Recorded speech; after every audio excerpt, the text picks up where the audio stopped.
বড় দুর্ঘটনার হাত থেকে রক্ষা পেলেন মধুমিতা। পুজো দিতে গিয়ে দুর্ঘটনার মুখে পড়লেন মধুমিতা সরকার। কিছুদিন আগে ট্রোলিং নিয়ে কথা বলেছিলেন, আর এবার বিপদে পড়লেন।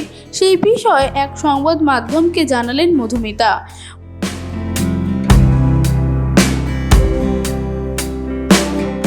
পুজো দিতে যাচ্ছিলাম, তখন প্রিন্সেঘাট থেকে ভূতনাথ মন্দিরের দিকে যাচ্ছিলাম।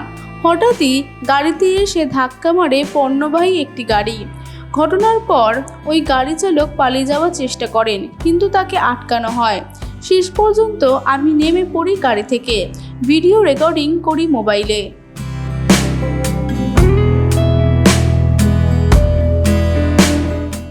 এরই মধ্যে পুলিশ আসে।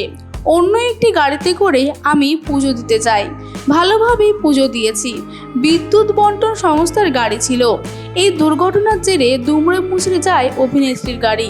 তিনি অল্পের জন্য রক্ষা পেয়েছেন বলে জানান মধুমিতা। তবে এই দুর্ঘটনার পরও তিনি ভূতনাথ মন্দিরে গিয়ে পুজো দেন। সমাজ মাধ্যমে নিজেই জানান অভিজ্ঞতার কথা। তার কথায়, আমার সঙ্গে মহাদেব আছেন, তাই অল্পের জন্য রক্ষা পেলাম।